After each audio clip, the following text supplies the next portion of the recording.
درود هموطن.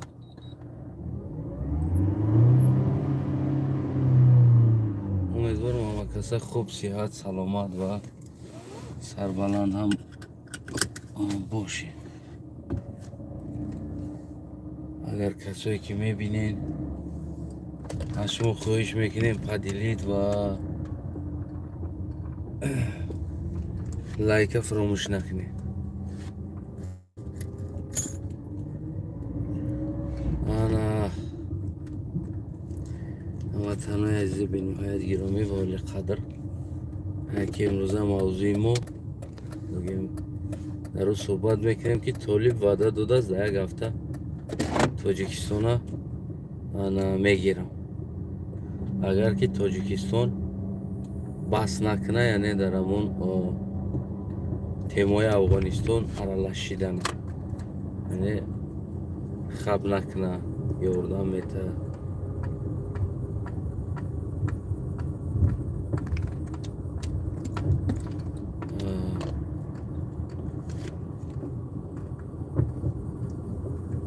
و امام علی رحمان هم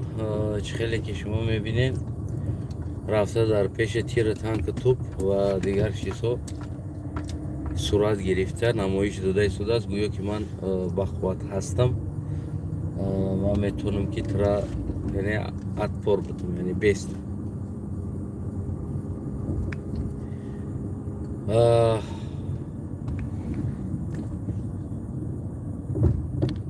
تاجیکستان قدرت نداره که با بگیم که طالب سر به سر شود، یعنی با کدام معنا نداره این قدرت. با معنایی که یگان انسان از پشت ساختاری امام علی رحمان یعنی ایستاده حمایه کرده ایره نمیجنگه. با همین معنا تاجیکستان قدرت نداره. اما تاجیکستان بیرون از حکومت امام علی رحمان، جوان مردای تاجیکستان، تاجیکستانی ها و گویم تاجیکان خیلی داخلی افغانستان بده، دیگر انسان ها که تعلق با تاجیکستان دارن، طالب فراموش کرده ایستاده است که در داخل افغانستان زیاده از 12-13 میلیون بگیم که تاجیک زندگی میکنه و تا امروز هم طالب سر به سر شده ایستاده است با تاجیکا، یعنی احمد شاه مسعود، احمد مسعود یا اینکه دیگر جبهه مقاومت و غیره، شنو تاجیکا هستند. یعنی این چیزا فراموش کرده ایستاده است.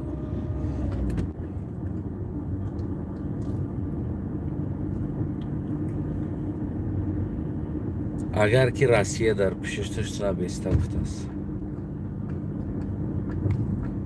آقای طالب، تاجیکستان امام علی رحمان نیست و میگیرم و تاجیکستان گفتگی دهان تا بربره چککی طهرتی دیگه بکن و فکرم خوب تر میشه. اگر که تو مشکلی با رحمانوف داری که رحمانوف با تدخلات کرده ایستاده است، پس ما همراه هستیم که یعنی поддерживать میکنیم که سلامت که نمیره خچه، نه که دهم با تاجیکستان نکشم. من میگیرم تاجیکستان میگرفتگی ولی تولد چیدگی نیست در دنیا. این خود تبره در لبی هم آوی پنشر یگان جده یگان آوده هم خود تب خیز بود. مردای تاجیکستان، جوانای تاجیکستان ولی قدر گفتی هم گپا مردگی نیستن که تبیای تاجیکستان نبگیری.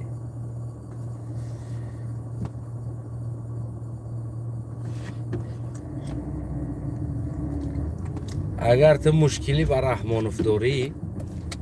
و رحمانوف با تدخلات کرده ایستاده است، این معنای را داره که تو زبان تا با تاجیکستان بکشوی. توجیکستان صاحب داره و توجیکستان فرزند داره. توجیکستان داره هم مرد بچه‌ای را که کلر همه تنو ناموسانه.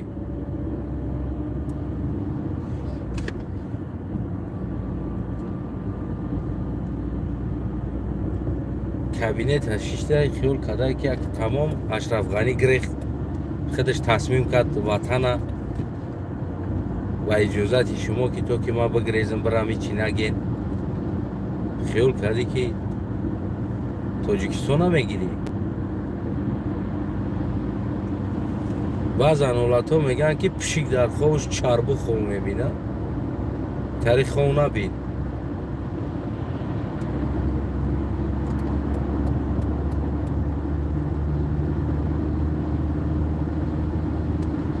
ای خوی خطو ای خوی دیگه.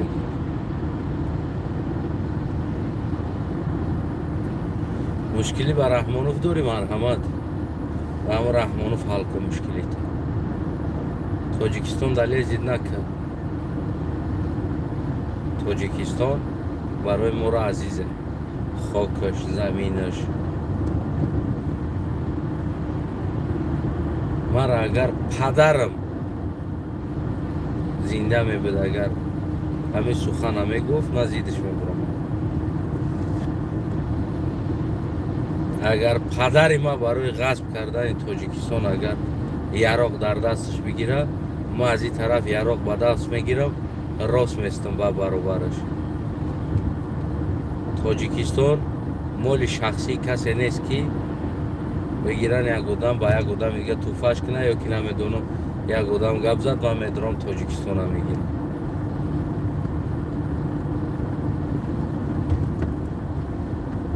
مشکلتون بین خودتون حل کنید.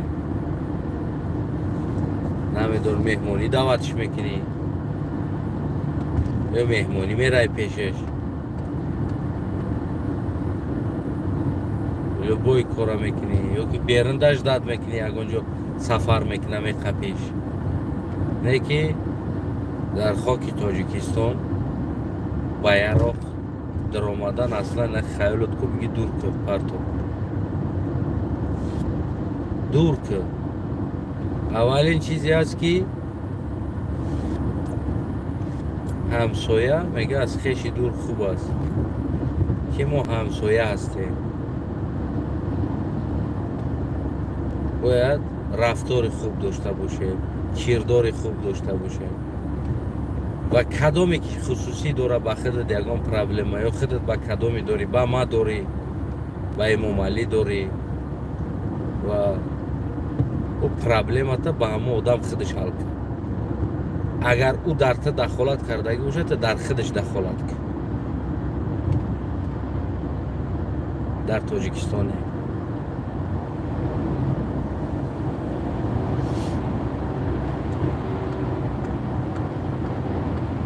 ما فرزندی سرزمین هستیم. ما یک خلق هستم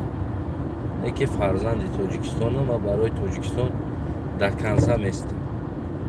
تا آخر شد.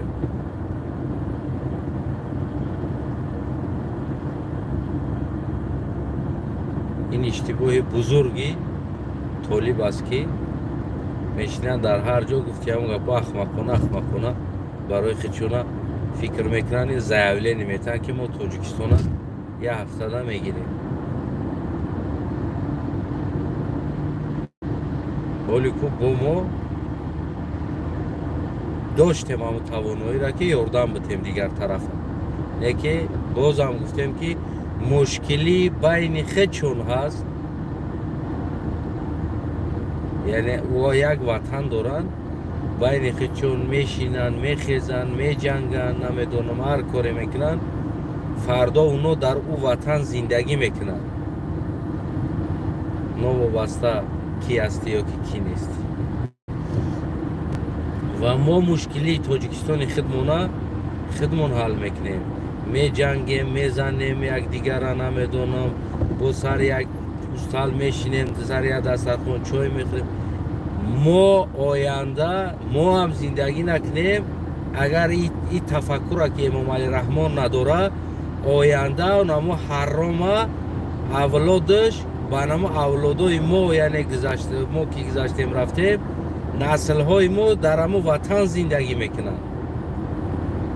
و اینه قشقاری تفکر نداره که چیکار کرده ایستاده است در سیاست و 4 قشقار دیگر در بر اونا جمع شدگی اینه تفکر ندارن که ما میریم نه که یا میروند ای دنیا اما اجدادان ما پس از ما یعنی که اولادای ما سر یک نمی وطن زندگی میکنن نمی جای سر یک دسترخوان میشینن اونایتش بچه کریم رحیم تاجیکستان یک تروریست دیگه که با که مثل پیامبرین در دستش автомат میدوید چقدر تاجیکا را کشت این امروز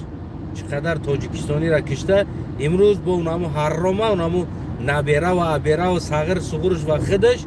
امروز در هم وطن زندگی داره پرابلم ایمو را ما خودمون حل میکنیم و پرابلم اختونه مشکلی اختون حل کنیم بین اختون ما برای همو هم دخالت نکردیم و کمک هم نکردیم یکون چیز گفتیم که ما خداشون سر مسئله بیایم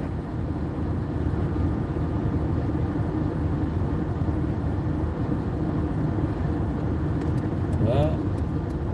نام تاجیکستان من تاجیکستان میگیریم در یک هفته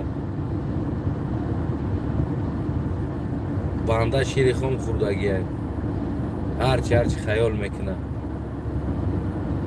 او условията و правилата در هم خونه خود توبری که هم خونه تونده وطن تونده و او فکروتا طرف تاجیکستان اک دویمین باری زبان در این کلمه را نگی خوبتر می شود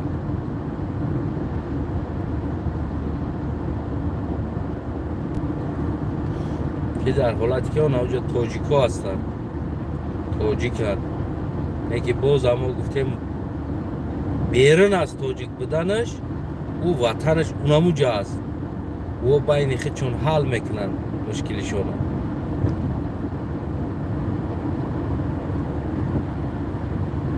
دخالت کردن ما این کار یک خطا است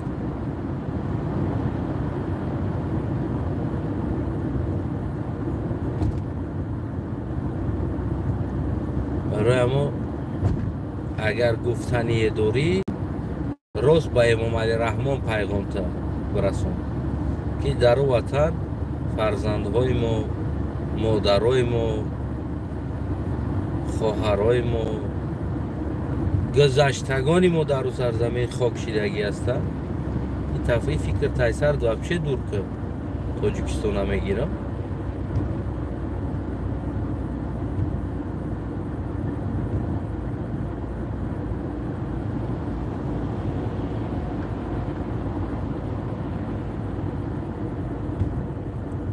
این فکر تایسر دور کنی خوبتر میشه آقای طالب و همون رویلای условия услوبتا там خونه خودت کرده گفتی هم گپا قای گودکات پیشنی سوستر میشه و این نیت نکرد در اون سرزمینی که گذشتگان ما خاک شیدگی است و در اون سرزمینی که امروزه فرزند و مادر ما خواهر ما دادر ما که زندگی میکنن در اون زمین و هیچ وقت اجازت نمیتیم یک انسان که یعنی با این تون گپ زنه که ما تاجیکستان هم میگیرم میفهمی امیره آقای طالب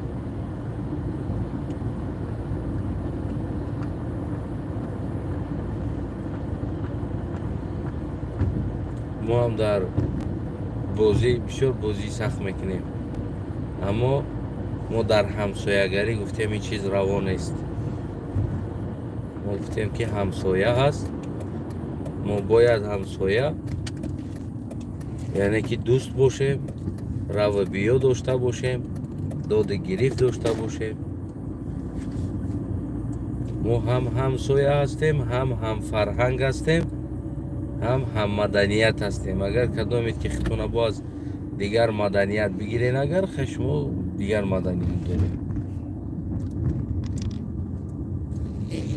ما همه وقت طرفدار آبادی و پیشروی افغانستان هستیم. همه وقت برای همه هم دخالت نمیکنیم.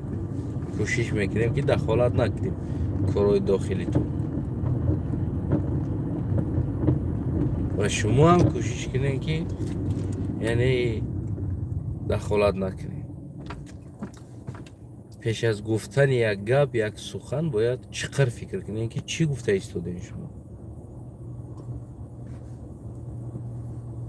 و چی گفته ایستادین.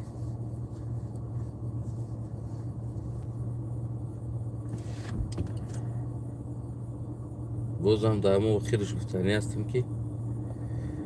مشکلی با امام علی داری، با امام علی حلش که او که امام علی مشکنمد،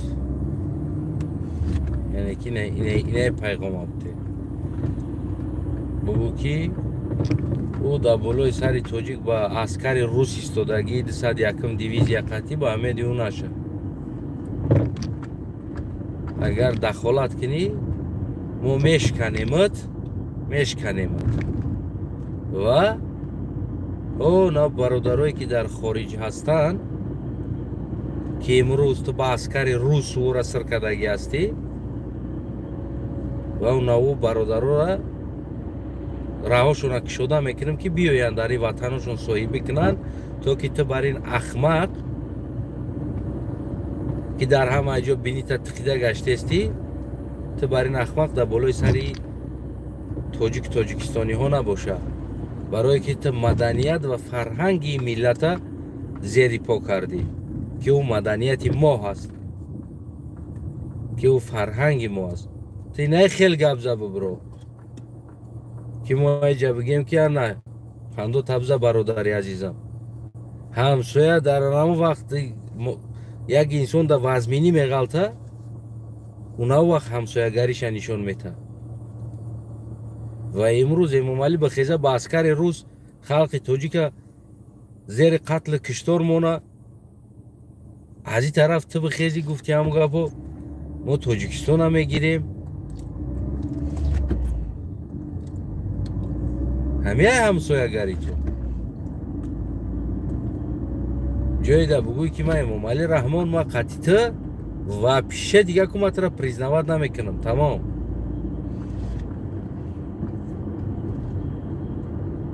جایی ده پروگرام بگی بشکنش، بذار بشکنش امام علی را. تمام. بگوی نه بیا برادرها چهر از افغانستان دروازه ما هوی است، مرحمت وطن تو نبگیرین صاحبی کنین تا که آینده ما همکاری کنیم، داد گریفت کنیم، رو بیا کنیم.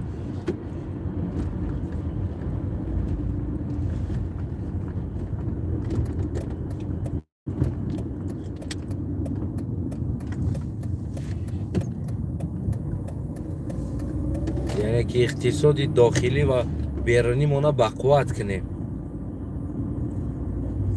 من در او حالت میگم که احسن برادری عزیزم، احسن،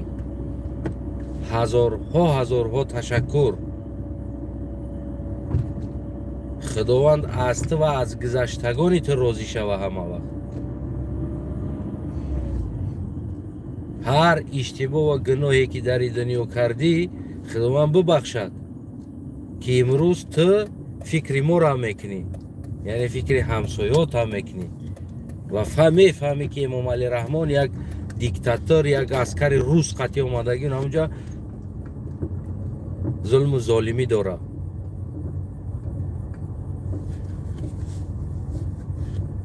جان امام علی در نوک سوزن در همون بگیم که کلمه همه مخالف ده است.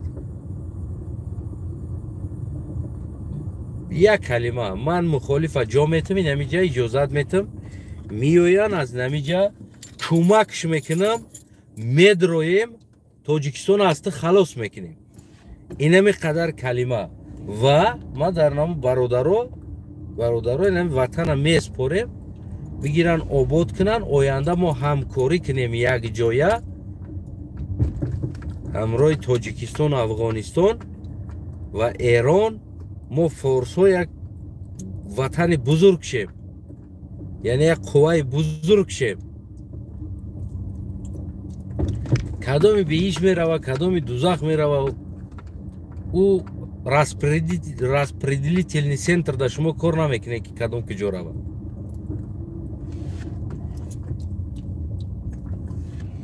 او را همو آفریدگار خودش میدونه که کجا روی کنه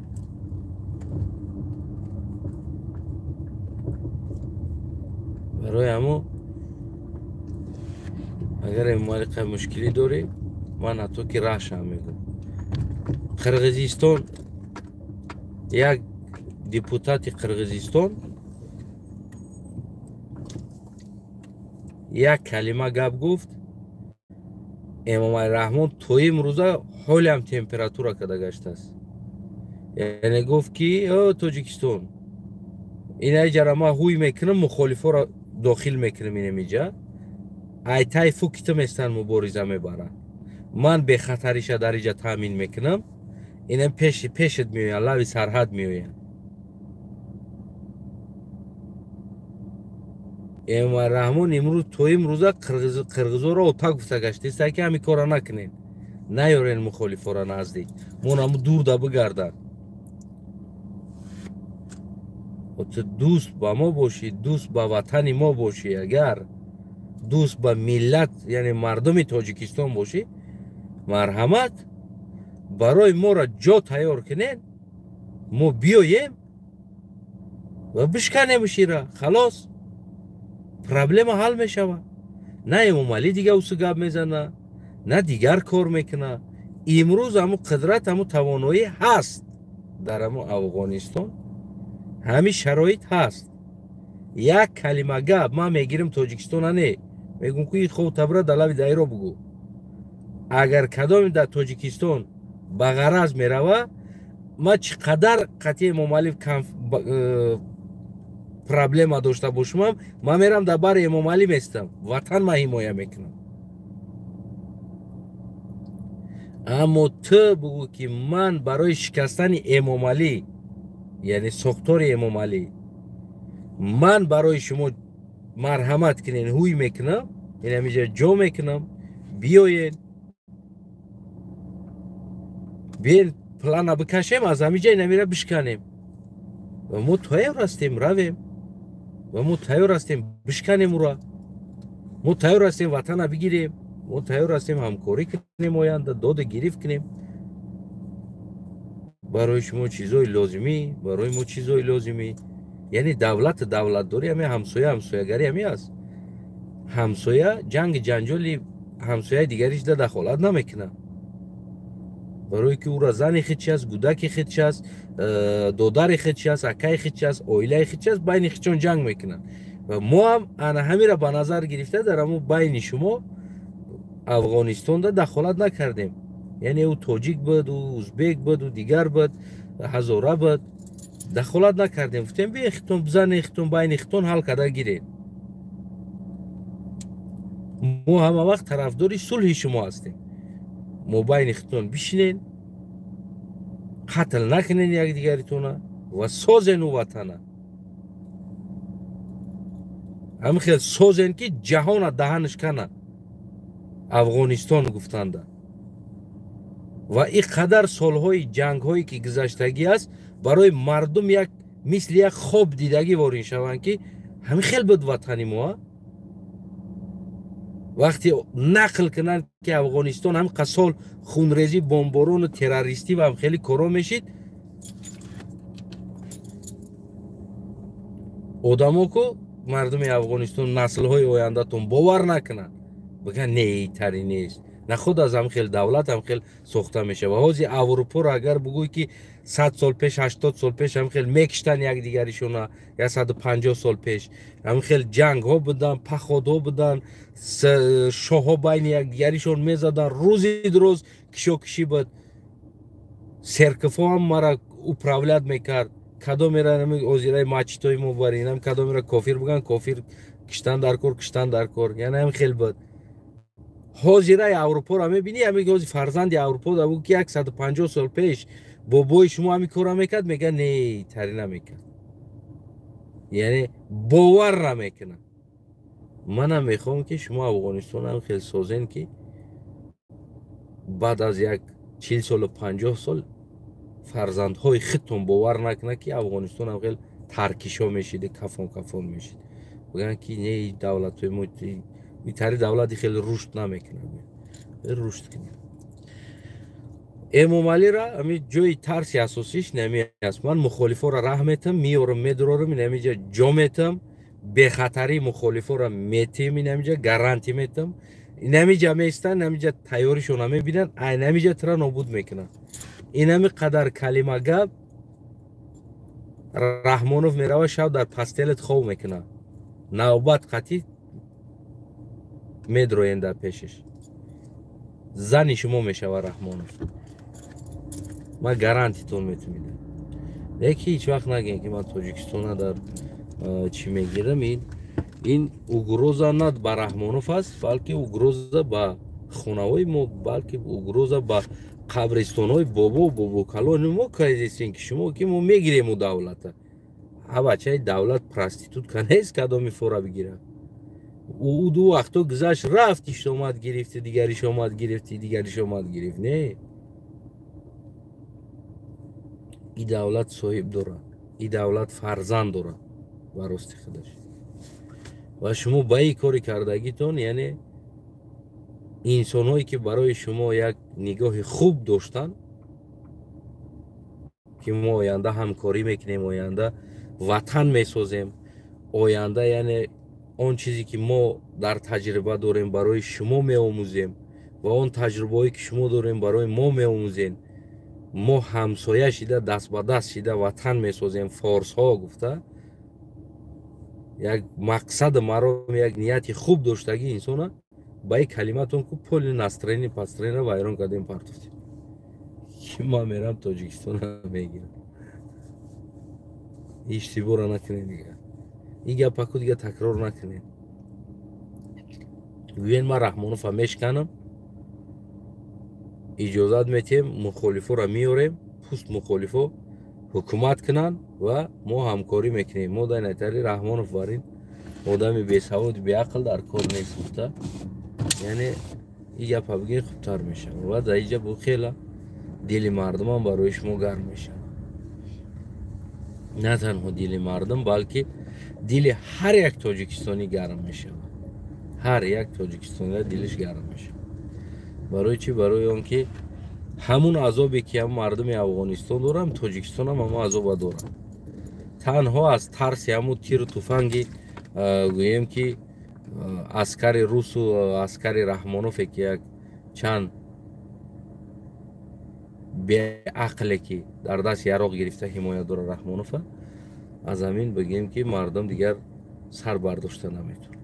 یک فرصت شوه یک فرصت اگر که شما یک کمک کنین شما یک دستگیری کنین اگر همین کار ما انجام بدیم همین شکست رحمانوف از شما نه تنها انسان های بیرون بدگی بلکه هر یک مادر تاجیکستان هر یک فرزند سرزمین هر یک پیر و کمپیر پیر و جوانی این سرزمین از شما راضی میشه برای که خسته شید 30 سال بازی ملت با امید رقصی یا همشون با بستکاری و بافتکاری است همین همین مردم همین 10 میلیون انسان در حق شما دعا میکنه در حق گذشتگانتون دعا میکنه که ما از رحمانوف خلاص خوردیم همین برادرها کمک کردن یاردم دادن که ما همین کار کنیم و سلامت سربلند باشین آقای طالب امیدوارم که از یکدیگر خفنه و از یکدیگر باید خرسان شیم که از کمبودی های یکدیگر گفتیم ما امروز از کمبودی های شما گفتم که شما یعنی با این کلماتون تاجیکستان هم میگیرم اشتباهی بزرگ کردیم این کلمه نادرست است و ما اجازت نمیتیم خاک ما را یک کس گیره. اما هر انسانی که با ما دوستی میکنه، هر انسانی که با ما بگیم که در خانه ما یعنی دستی کشوده چهره تبسم مهمانی میآید و ما او را طوری سر میکنیم. هر یک انسانی که با نیتی بد به یراق میآید در وطن ما البته که با یراق مقابلش میستیم. امیدوار هستم که ما خانه یکدیگر با یراق نمیدرویم. ما خانه یکدیگر ده یعنی با نان، با آب، با نمک میدرویم که تا که بگیم که یکدیگر را احترام و اعتراف داشته باشیم. خانه تون آباد باشه. خداوند در ما حکمداریتون و در ما مفکوره وطن سازیتون همه وقت باز بگیم که مفکوره نو ایلاوه کنه که تا که شما یک وطن زیبای آزادی به ترکش به غم و به غصه به خونریزی یک وطن سازیم. و اگر ای دستون بیا کمک باشه بگیم پیشنهادی ما هم است تا که این وطن ما هم گیریم و همراه شما همکاری داشته باشیم، داد و گرفت داشته باشیم، رو و بیا داشته باشیم. یعنی که ما فارس ها را مستحکم کردن من در کار است، جنگ جنجال نه. ما فارس ها مردم ایران، تاجیکستان، افغانستان نباید به سر یکدیگر یا به خانه یکدیگر به یراق داخل شیم. ما باید با مهر، با نان و با فکرهای خوب به ساختن آینده انا همین سرزمین، انا همین زبان باید ما کوشش کنیم. ما و شما یعنی امروز باید فوندامنتی همین چیز باید ما و شما باشیم. سلامت سربلند خانه بود باشین. فکر نظرتون زیر کامنت انتظارم.